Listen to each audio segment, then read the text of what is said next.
Praise the lord. పునరుద్ధానుడైన యేసు క్రీస్తు నామంలో మీ అందరికీ శుభాభివందనాలు. బాగున్నారా? యేసయ్య మీ అందరినీ ఆశీర్వదించును గాక. అనుదిన వాత్సల్యత అను నేటి వాక్య ధ్యానాంశాన్ని ఉదయకాలం ధ్యానించుకుందాం రండి. పరిశుద్ధ బైబిల్ గ్రంథములో నుంచి మార్కు సువార్తమానం 9వ అధ్యాయం 23వ వాక్య భాగాన్ని నేను చదువుతాను. వీలైతే బైబిల్ తెరిచి వాక్యాన్ని గమనించండి. అందుకు యేసు, నమ్ముట నీ వలనైతే నమ్మువానికి సమస్తము సాధ్యమే. దైవజనమా, చదవబడిన ఈ వాక్యాన్ని విన్నారు కదూ. యేసు ప్రభు ఎవరో తెలుసా? ఆయన ఒట్టి మానవుడుగా రాలేదు నీ కొరకు. ఆయన ఎవరో తెలుసా? దైవ ప్రభావము కలిగిన వ్యక్తిగా ఈ భూమి మీదకి వచ్చాడు. ఎందుకో తెలుసా? నీవు యేసు ప్రభుని నమ్మగలిగితే, యేసు ప్రభుని నీవు విశ్వసించగలిగితే నీ జీవితంలో సమస్తము సాధ్యము చేయడానికి వచ్చాడు ఆయన. యేసయ్యకి మహిమ కలుగును గాక. అందుకని అంటాడు అక్కడ, నమ్ముట నీ వలనైతే నమ్మువానికి సమస్తము సాధ్యమే. ఈ మాట వెనువెంటనే ఏదో తెలియని ధైర్యం పుట్టుకొస్తుంది కదో. నిజమే, నీకు ధైర్యం వాక్యమే.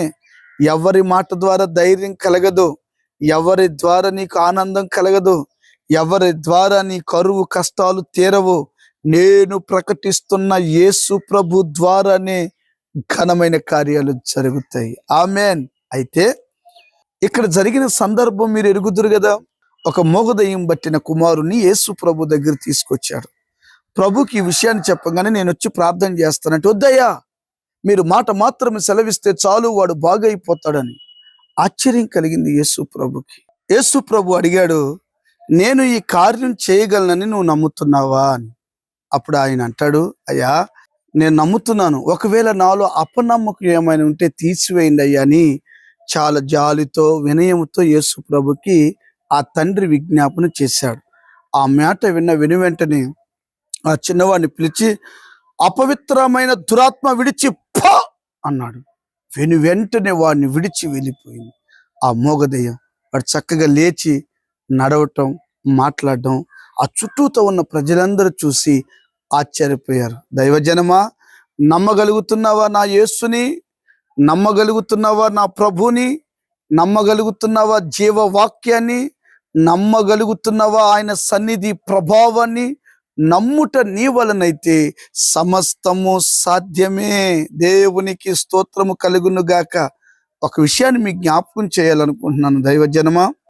దేవుడు ప్రత్యక్షమై, అబ్రహామా, నేను నీకు ఒక కుమారుని ఇస్తానని వాగ్దానం చేశాడు. రమారమి 25 సంవత్సరాలైనా వారి గర్భం తెరవబడలేదు. కానీ హెబ్రీ గ్రంథకర్త అంటాడు, పౌలు గారు, ఏవండి, విశ్వాసమందు బలహీనులు కాక ఆ వాగ్దానం కొరకంట శారమ్మ, అబ్రహాము ఎదురు చూచుచుండెను. ఏవండి, 25 సంవత్సరాలు ఎవరైనా వాగ్దానాన్ని పట్టుకొని ఎదురు చూస్తారా? 1 సంవత్సరం పెళ్లి లేట్ అయితే దుమ్మెత్తిపోస్తున్నారు.